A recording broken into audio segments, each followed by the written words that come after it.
a big surprise. He's a smart guy. He knows he's monitored, so he was smart to get out of the country and then contact us. He said, I'm going to have a surprise for you next week. I'm an expert on Korea, and I knew he was. He helped write Tom Clancy's books, co-authored them, has had a lot of his books turned into major hit motion pictures. Has multiple degrees from MIT and Harvard. I don't have his bio here in front of me today, and did write the book on modern psychological warfare that was for the State Department that was picked up by the CIA and others. He's negotiated major hostage rescue operations. He's run PSYOPs. He's brought down foreign governments. That's all on record. He won't brag about it, but you can Google Dr. Steve Pieczenik and find news articles about him. And no one's seen what he looks like in about 20 years either, but we got a photo from him about 30 years ago. And, of course, he is a member of the Council on Foreign Relations as well. But as he says, a mole in there against the globalist. He exposes that bin Laden was already dead, other false flags. And we get his email. We called the hotel. Now he's out on the DMZ. Dr. Steve Pieczenik is there with a sandstorm coming in out of the desert on the DMZ. He's watching troops coming in right now. And he can give you what he believes is the inside intel scoop from his contacts on what's really happening with the biggest crisis, the biggest saber rattling in the 60-year conflict and ongoing conflict that is the North-South Korea proxy situation. So I'm going to give him the floor now, joining us from somewhere in South Korea, right on the DMZ. He is there. Dr. Pieczenik, thank you for going there and reporting for us. Well, thank you, Alex, and thank you, America, for listening to me. What happened on last week's show, I was on Monday, and we talked about stand-downs and all the other false flags. But I didn't want to give you the surprise that I knew the next day I would be headed out on my own money, my own time, without any assistance from anybody, straight into Seoul, Korea, and up to the DMZ. Right now, I'm on the DMZ. It's about 1:40 a.m. in the morning on Saturday, so we're 11 hours ahead. What I see is a huge sandstorm coming in from the Gobi Desert of China, and in a way that really is the metaphor for what's happening in Korea. China is the primary mover of North Korea. China is the responsible agent that creates Kim Jong-il, Kim Il-sung, and Kim Jong-un. The reason I went here was to show to the American public in real time, only through Alex Jones, how distorted our representation is of the media, how inappropriate and how agitation propaganda is being played through CNN, which I woke up to, and it was unbelievable. Wolf Blitzer, Farah Khan, Aminapour, all the people that we talked about who don't know absolutely nothing are being told by our military and our government to create a sense of panic and agitation that there would be a nuclear missile strike somewhere on the Pacific, possibly near Seattle, possibly on the East Coast, but the entire scenario is totally false. Well, I'm here unofficially, but the Korean government has not stopped me because I've worked with them. Let me explain a little bit of my history. It's not just that I wrote about North Korea and I was here, but I was Deputy Assistant Secretary of East Asia, which meant that Korea was under my jurisdiction. And I was the first person to actually work with in the 1980s, a man by the name of Chun Doo-won No Tae-woo. Our own government didn't really remember this. And what that meant in simple language was I was able to help the military government of South Korea. That's the present president's lady whose name is Park, whose father was assassinated in a military coup. I was able, with the assistance of the U.S. government, to transform the entire country of South Korea in the 1980s from a military dictatorship to a civilian one. And then eventually we brought in directly Kim Jong-sam and Kim Dae-jung. There's a lot of names here, but those in the world will understand it in the South Koreans. I'm here in the DMZ zone, an unidentified area. I've been supported by the South Korean informally through my guides and others, but I've had the opportunity and the unique one, and the reason I've done this to really be able to co-opt and to explain to the Americans only through the Alex Jones Show, and Alex and I are being paid. This goes back to our friendship and to the belief I have in that he's TV's the only media that I can get the real truth. And as I'm seeing it now, I see brigades, possible brigades, about 5 to 10,000, 15,000 young South Korean soldiers moving in concert with half-tracks and tanks. The tanks are old. They're not modern. I interviewed, even though the military did not want to work with me, I asked for a formal request, although I came in very quickly to the Republic of Korea Army, which I knew very well because I knew all of their generals. So you have to remember, America, that 20 to 30 years ago, South Korea was run by a military dictatorship. The dictatorship was assassinated. I was not involved in it, but what I was involved was transforming the dictatorship into a civilian government. And now the leader of South Korea is a very elegant, very competent woman who is the daughter of the president, of the man who was the leading dictator, by the name of Miss Park. She in no way has interfered with my work. I was provided with a guy who speaks English, Russian, Japanese, and is extremely knowledgeable and was head of the major companies here. And I recruited him very quickly. He may be KCIA, he may be not. But we went immediately up to the DMZ zone. I'm near the DMZ zone. I see the half-tracks coming in with tanks. The tanks are very low quality. They're not M1 Abrams. They're very sophisticated one. But most importantly, I want to express the spree, the joy, and kind of the sadness of when you see young men going to war. When I was drafted, I was 24, 25. What Alex was telling you, these young kids have mandatory 2-year service in the Republic of Korea Army, which is a very effective army. In the old days, we had to hold back PLO. PLO meant petroleum, lubricant, and oil, because the South Korean army was very effective, and if we didn't hold them back, they were attacked across the DMZ. So you have to imagine Korea being split in half with a line of control where on the one side the North Koreans have 2.2 million military soldiers with antiquated equipment and old generals who come out of the communist regime who were trained by Kim Il-sung. Now, Kim Il-sung was the father of North Korea. The reason they say he's crazy or it was inappropriate is wrong. Kim Il-sung was a very famous fighter against the Japanese occupation.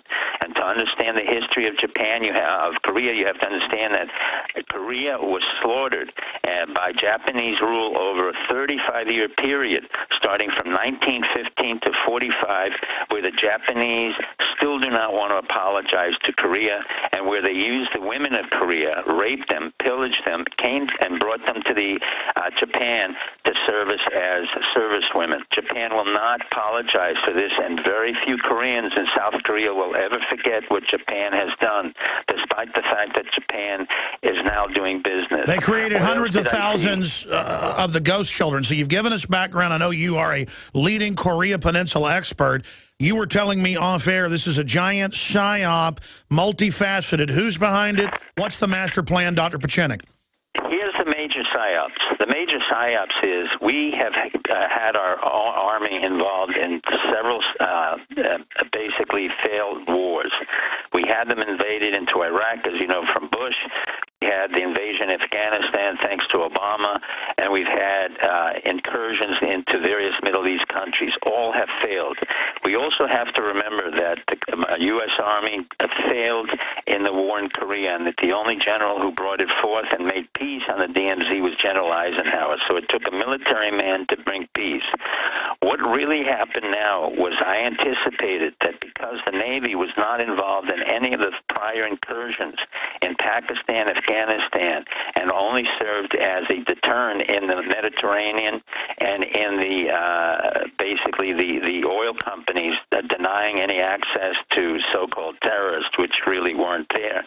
They immediately switched to Asia as we began to get involved with Asian denial of access in the Straits of Malacca and instigated the Japanese militaristic empire. And at the same time, we were forcing the Chinese in our confrontation to force the North Koreans. So it's a kind of kabuki of concentrated efforts on the part of the United States, North Korea, South Korea, and China, which I have seen for over 35 years.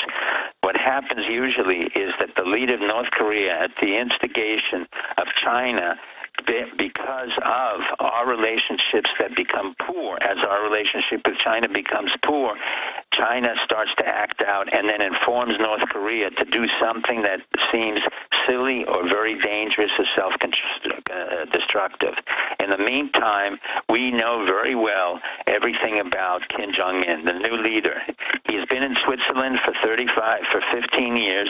He was a very poor student, extremely shy, very loved basketball, but in fact was never trained to either be a leader of the Communist Party or, as they call him, the commissioner or the master planner and master soldier of the DPRK, or the Korean Army. So I knew that basically we had a phantom army, we had a paper tiger in the U.S., and we had basically a very strong China, where we all played and agreed that as our Navy went to the Asian course, we basically would start creating another strategic tension, as we had done with terrorism in 9/11, as we had done with Afghanistan, the Haqqani group in Afghanistan, as we had done the civil war in Pakistan, and as we now supporting the Salafists in Syria. All of this is done in order to fulfill the mandates of our soldiers who have not been in duty and in action and need to have the action and test out their battle plans. In effect, our military has been very ineffective. There is no way, as I see it on the DMZ and having worked with previous generals all the way in Seoul, that you people have to understand that Seoul is only 30 miles away from the DMZ. The DMZ is literally the demarcation where 2.2 million North Korean soldiers can invade in 30 miles, and there is no army in the world, including the U.S. Army, and they know that very, very well. I've repeatedly went over this with several generals over 30 years, and I informed them that we are nothing more than what we call a tripwire. In other words, U.S. soldiers being placed here was an unnecessary expense on the behalf of the U.S. public and the American presidents as a requirement for a tripwire. That meant that as soon as the North Koreans would attack into Seoul, which they never would do, and every South Korean knew that, then there would be total conflagration. Well, that never happened in 30 years. I knew Kim Il-sung. I knew how ruthless he was, but he was very smart, and he knew Am how I to correct control. in saying this is the greatest saber-rattling escalation, and why would the Chinese play along with the West? I mean, I know at the high levels, I mean, they're globalists manipulating both sides, but what's the larger game? Why is China playing along? I mean, we know the shift a few years ago was to ships in the Pacific. The Middle East has been given to Al-Qaeda. There's, to be a domestic crackdown on real Americans here. That's the new war. And then have real, confrontations with the Chinese while the globalists have invested everything in China. Well, let's take away the word globalist. What we do have here, and let me use another word, Alex, not to contradict you, but basically what we have in South Korea, unlike North Korea and even China, South Korea is the fastest growing country in the Asia. It is the highest productivity with the lowest number of unemployment. And they have been producing products from Samsung to Hyundai and selling it it's all the new over Japan. world. It's the new Japan, the most connected. It's beyond the new Japan. It is so strong it can outcompete Japan. Now let's get to China. The reason we have this confrontation with China, which we facilitated, and we deal directly with China, is the fact that we have a new leader in China named Xi Jinping. Xi Jinping is a technocrat, and much like Kim Jong-un, the new leader of North Korea, he is a spoiled, coddled princeling. In other words, in China, you have to remember there was always a one-son policy. I'm Darren McBreen, and these are some of the new items that are available now at InfoWarsShop.com. Alert the public to Obama's blatant abuse of power with the new Obama t-shirt. Obama's Joker face on the front and "Come and Take It" on the back. It's time to publicly call him out for what he is, a tyrant. Defend the Second Amendment with our top seller "Come and Take It" t-shirts. And look at that, women's cut tank tops and t-shirts now available. Nice hat. Plus the "Don't Tread on Me" flag. And now you can become a micro distributor of the InfoWars magazine. Plus, get your own copy delivered right to your door each and every month. And if you're tired like I am of you and your family being exposed to polluted drinking water, get the Pro One high-performance water filter. It gets rid of all pathogenic bacteria, cyst, fluoride, heavy metals, and numerous other contaminants. So join the revolution at InfoWarsShop.com.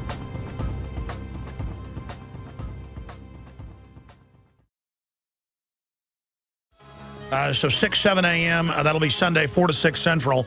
He's there. And again, folks, this is what he's done. This is the desk he was over for a while.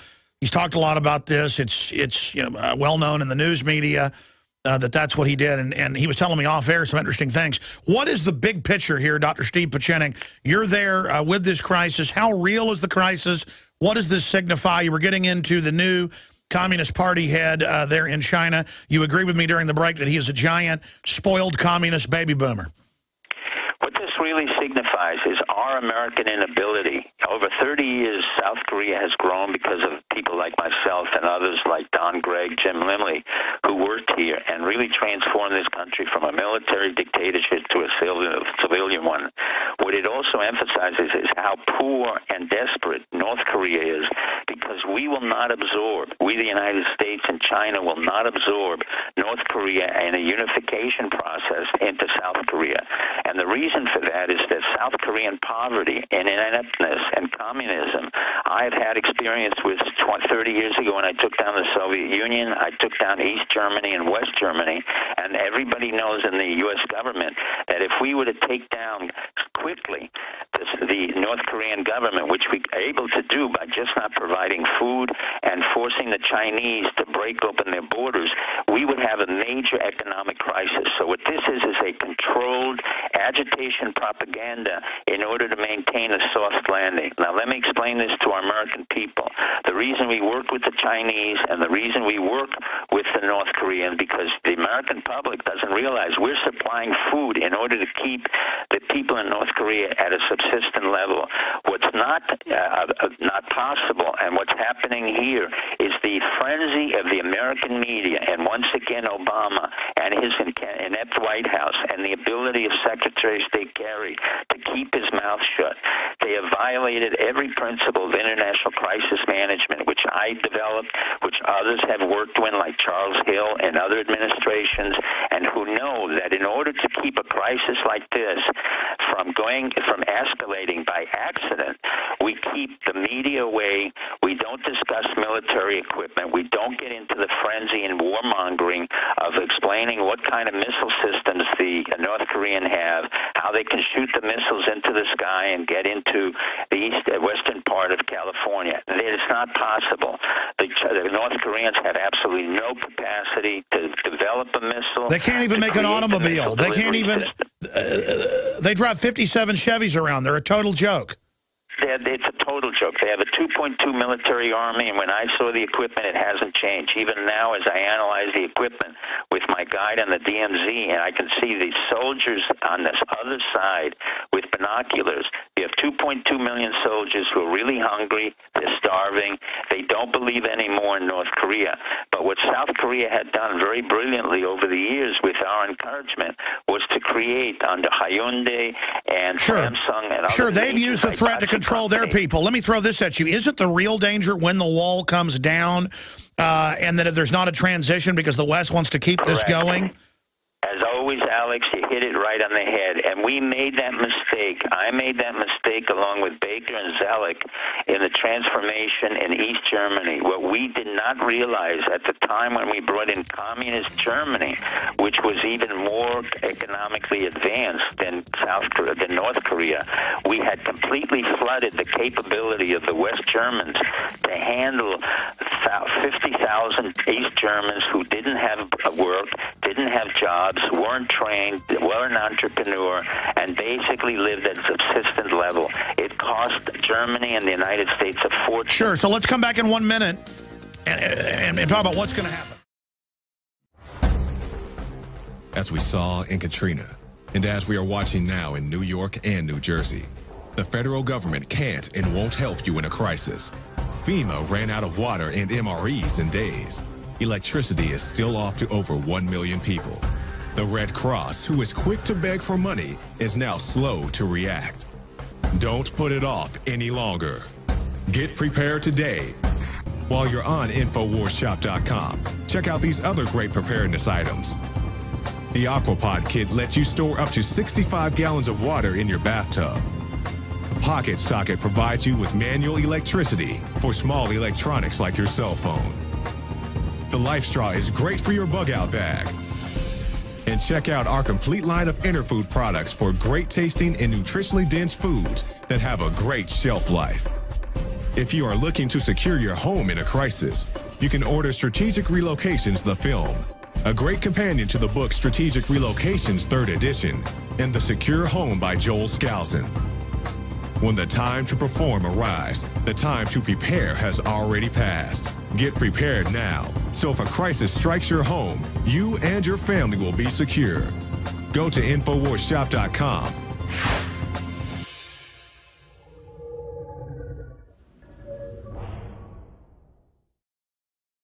It has been said by many a historian that war is the health of the state. Our authoritarian state, the Chinese authoritarian state, the North Korean authoritarian state, the South Korean state, they all stand to gain on the surface from crises, diversions, but with a collapsing hermit kingdom of Stalinist scum oppressing and sitting on top of the little skeletons that they've almost sucked dry, could this all be jockeying for some new deal, for a new level of aid, because China doesn't want to do it? Why not let the North fall, implode into China, really cause them some problems? No, the globalists don't want that. They want to use Mexico to implode into us instead. But could this get out of control? And I think what Pachinik said to me off air is they've got a bunch of rubes and boobs, a bunch of pirates, boobies, over there who don't know what they're doing. In 4 minutes, Doc, you're back with us Sunday in the second hour. You'll have more. You're on the DMZ. If stuff breaks, if you want to stay up, we could do a nightly news tonight. I'd love you to email us some photos of what you're seeing. That'd be powerful. I'm sure you got a snapshot digital phone. What's the big danger then? Could this be the North preparing to collapse? Well, this is partly the North preparing to collapse, but I don't believe that's the real danger. The real danger is China is in very serious trouble because China cannot control its internal security. So in turn, China and its relationship with the United States and the fact that the United States CINCPAC correctly is supporting Japan. And in the war between the United States, Japan, and China, China's only recourse is to instigate a very inappropriate agitation of North Korea, claiming that they can send missiles and all. Our best recourse now is for a Secretary of State and a president to cool everybody down, to shut down and warn CNN and all the media that if they don't stop and cease and desist to create agitation propaganda, which is the first principle of international crisis management, and then they tell our own military generals to stop talking about missiles and construction of missiles, and they have the capability to do this and try and handle it in a quiet, discreet military fashion. I have no problem if two Aegean missile system destroyers are coming in here. The South Koreans have agreed with me. They have no problem with 2 stealth bombers coming in or 2 stealth fighter fighters, but it has to be kept quiet. The success of international crisis management in an inappropriate society like Kim Jong-un, whose brain I know very well, and contrary to the media where they hype it up and said only a psychiatrist would really understand him. Well, here I am, the psychiatrist who really understands him and has 30 years of experience. But our government, our media, and our intelligence didn't want to hear anything I had to say, so I go to the only outlet and the only man and friend that I've had for 20 years who's allowed the truth to come out, and that is for us to tone down our rhetoric, stop the agitation propaganda, stop announcing what we're doing. We can quietly support Ms. Park, who's handling this situation extremely well, and I have to say the South Korean people, all 30 million of them, very young, low below the age of 40, are making fun of us and saying, yes, actually the night before I was on the DMZ zone, I had what we call the Last Supper, where everybody joked. We ate eel, we drank some kampai, and we said, okay, gentlemen, this is our Last Supper, when in fact we knew there was nothing that was to be dangerous. Seoul is moving, it's active, it's clean, it's a appropriate. The people are kind. The children are kind. No one is panicked. But they find it disgusting that the United States government is creating, again, more crisis, more agitation in order to serve the U.S. purpose, the Chinese purpose, and to create another potential war. The danger of all of this is because our president is so inept, as we've seen in Pakistan, Iraq, and Syria, and because the White House is an old, antiquated bunch of people who have no experience whatsoever. All right, well, stop there. I want to come back. I've got another guest coming up, Chuck Baldwin, but Dr. Pieczenik, you are a psychiatrist, a Harvard psychiatrist, and you helped work the Camp David Accords. I mean, you're famous for this. Hostage negotiation, you name it. I want you to come back and tell us the danger of hyping this and getting it out of control.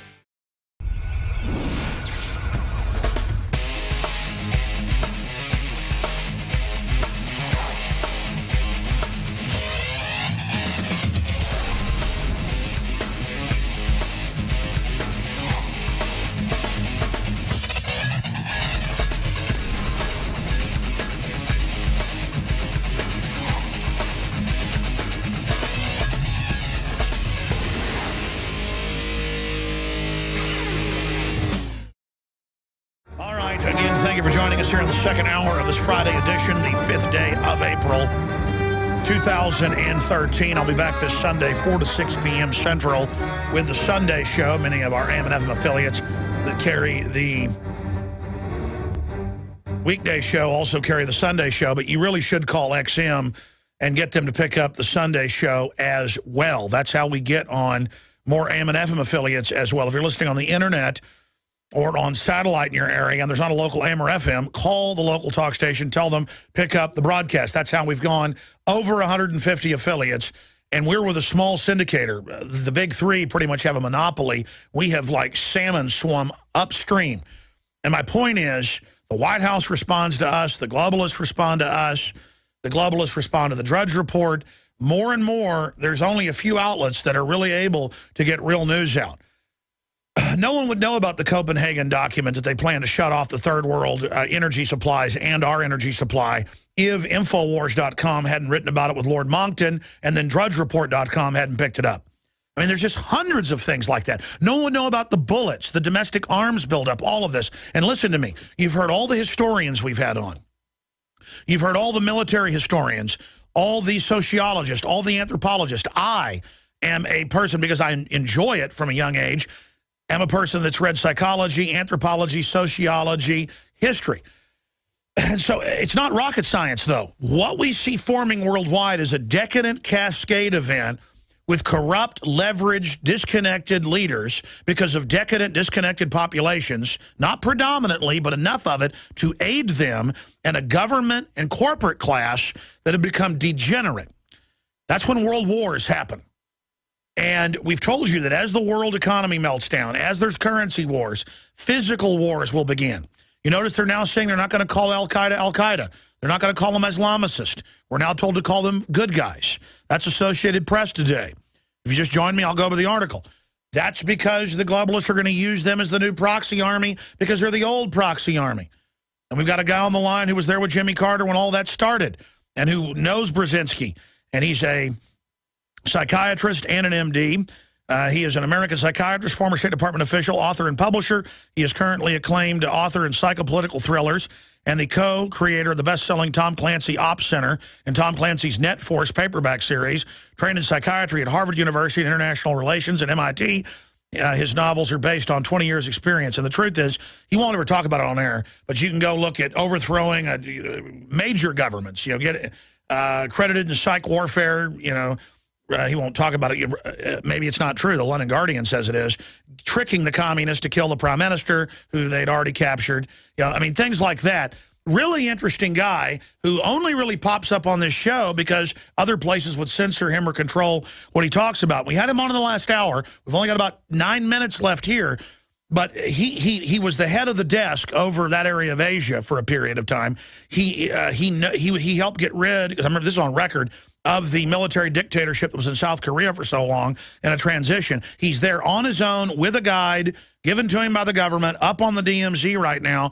I want you briefly to go over the mindset of Kim Jong-un, the mindset of the new Chinese communist leader, why Obama and the media are hyping this and why you're saying there's a danger in the hyping where they're saying nuclear war could happen any minute. The North is saying they're going to nuke the U.S. What is behind all this, Dr. Steve Pieczenik? Let me get into the mindset of Kim Jong-un. I know his mindset extremely well. He grew up in Geneva, Lake Geneva, in Switzerland. He went to the Swiss boarding school. By chance, it happens that I went to Swiss boarding school, but I was kicked out. He was not. He was a very poor student. He was very shy. He was very inept and really only enjoyed basketball. The reality is what you have is the classical communist scenario and paradox where the entire Kim Jong-un family and the entire Kim Jong-il family have for the 15 years lived in Lake Geneva in prosperity. And even Kim Jong-un said to his own father, how is it that I can live a life of luxury, horseback riding, shooting, skiing, and playing basketball while my people are starving? And his father just said, don't worry, we will have the money and we'll always maintain our power structure. So the real issue now is, can the Korean military control Korea? And the answer is not clear, because they take directions exactly from the communist China.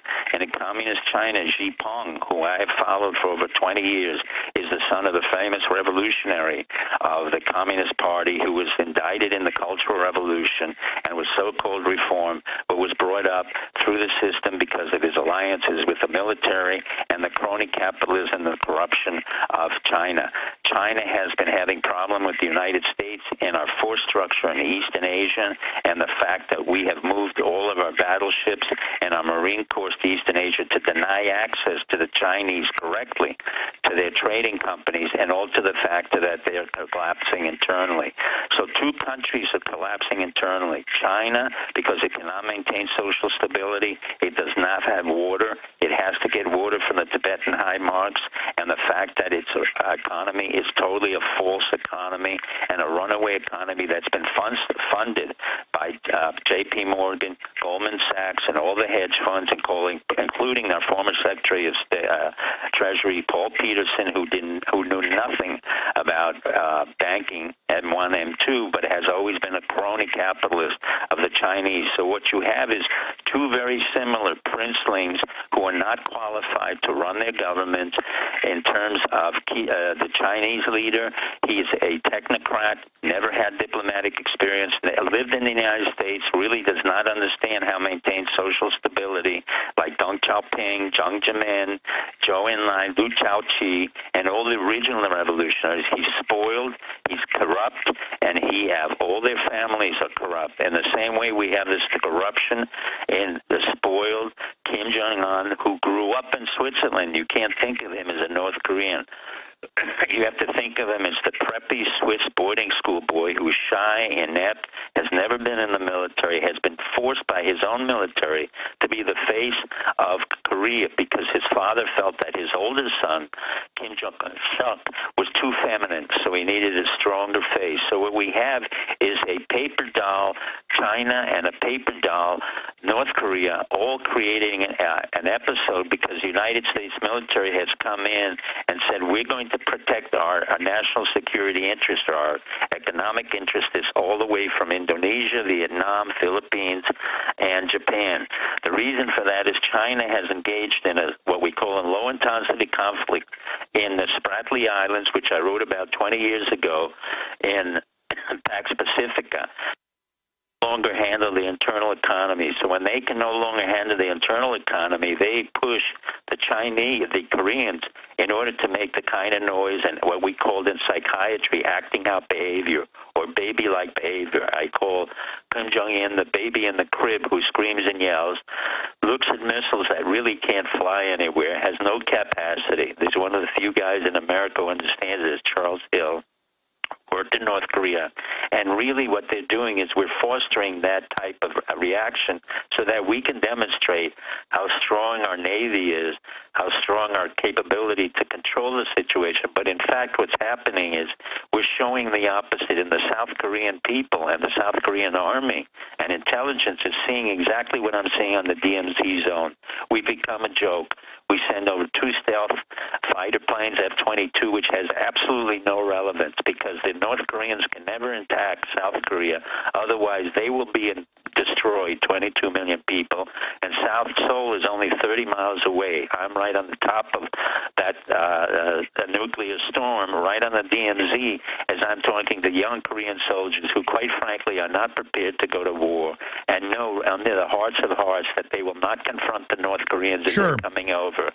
But once that Kim Jong-un, underneath the Chinese provocation and American ineptness in handling this control, will create a situation where it will be out of control. In the case of his grandfather, they blew up the South Korean presidential platform.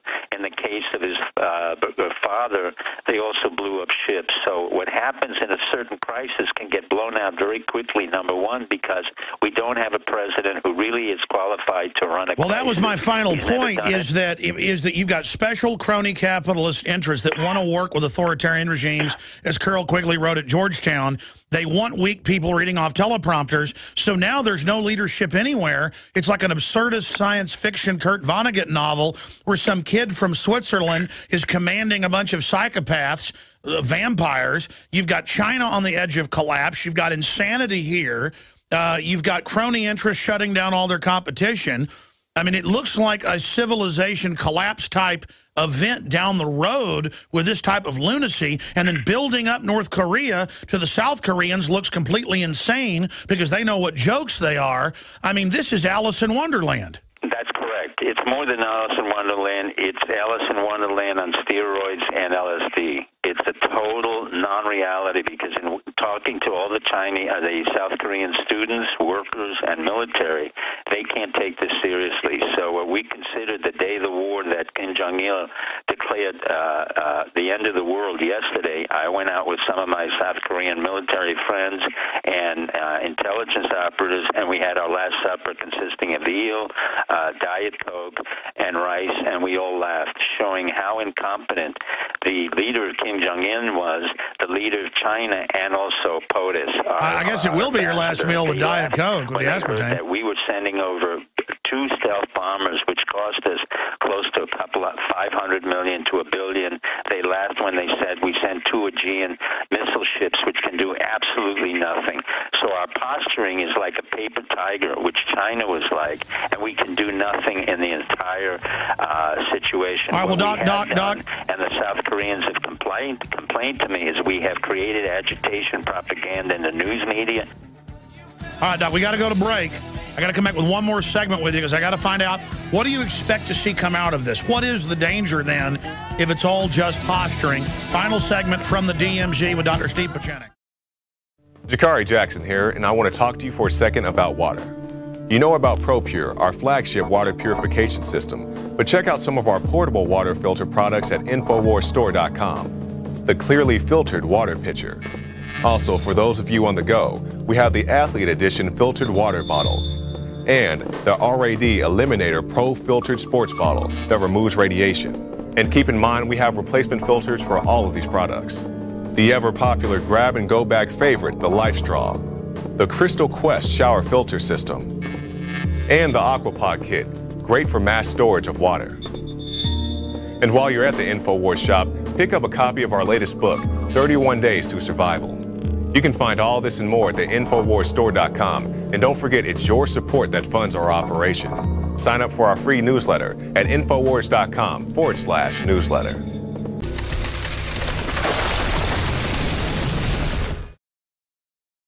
All right, final segment with Dr. Steve Pieczenik. He'll be back Sunday with us in the second hour of the Sunday broadcast. I've got Mr. O'Keefe of the Veritas Project coming on, who went to the Hollywood Hills home of Piers Morgan, who has a armed response signs up saying he has armed guards. The hypocrisy of the so-called ruling class wanting us, their quarry, disarmed. Dr. Pieczenik, sum it all up for people. You told me during the break what the real danger is, that Korea will implode, North Korea will implode north and south into China and into South Korea and trigger World War III. In your own words, repeat that and talk about what the establishment is doing and why you think it's so dangerous. What's going to happen now is because of this predictable everyone in the media says that the North Koreans are crazy and unpredictable. The answer is no. They have been extremely predictable, including Kim Il-sung, Kim Jong-il, and Kim Jong-un, the little princelet. We know exactly the behavior pattern. We know exactly how they work. We know that every time they act out, we can control it. But in order to control it, we need a very effective President of the United States, an effective Secretary of State, which Kerry is not, an effective intelligence community, which we do not have, and a military that's not gung-ho and understands the limits of the capability. The limits of the capability is that, very simply, that if North Korea attacks South Korea, which is not likely through Seoul because we're only 30 miles away, if they act out in any way that we cannot manage because of the hype that we have created through a CNN, Wolf Blitzes, Zakaria, and Amanpour, and other generals in the U.S. Army who should be shut down and indicted for creating agitation propaganda, we could have literally an implosion of North Korean poverty scurrying over into South Korea, and then have a major collapse of both North Korea and South Korea, but more importantly of China, because the North Koreans are so poor that they're screaming over the border of China.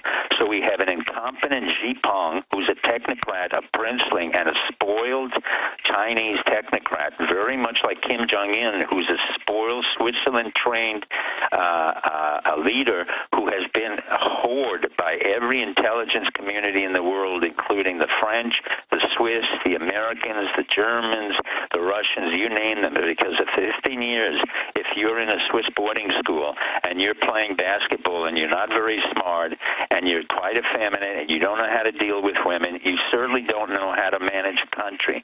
So we're coming into very quickly, thanks to our American media and the frenzy of the American media, the frenzy of the military, particularly the Navy, to say that we're bringing in Aegean seas, that we will send in stealth bombers, does not do anything to control or quiet the temper of a crisis, which is the principles of crisis management that I created 30 years ago.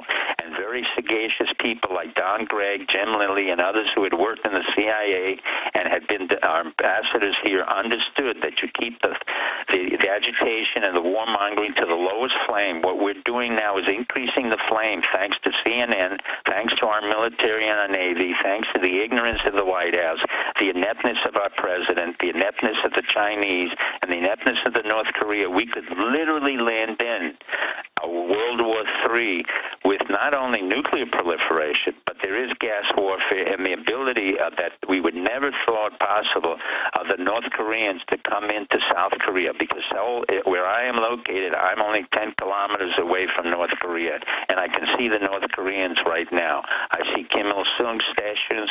I see the mobilization of their troops, but at the same time, the young troops in South Korea are not qualified to fight into an army that has only 3 days of petroleum, lubricant, and oil. So what we have here is an impending crisis that's totally mismanaged. Well, isn't that 101 that you don't build up the enemy as super dangerous and powerful? They should be laughing at Kim Jong-un, calling him pathetic and weak, and he can't even get it. What's happening in South Korea. Excuse me, Alex. Everybody here is laughing. We're talking about it, and we're saying how absurd North Korea is. We have absolutely no regard for Xi-Peng, and we find him very inept, as the Chinese students should start rioting in China to say this is not the leader of China.